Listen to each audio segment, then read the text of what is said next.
Nangunsa naman pud ka din ha. Guys, ito sa video guys. Ito na ko. Unya unsa may mong gusto? We arrange sa din na okay nagkunsa naman akong dresser diya eh. Asa ay paputlan nimo?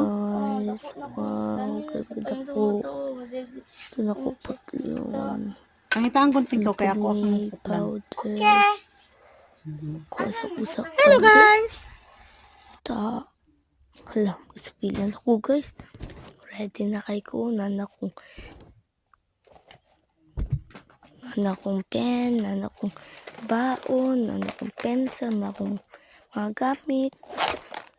Hinluon sa nato guys para mahilo sa daong anak pa. Bye! Karon guys, kuwapan pag ko karon guys. Kuwapa kayo karon guys ba? Mga nang buhat mo nang dagway karon guys. For today, sa Saturday.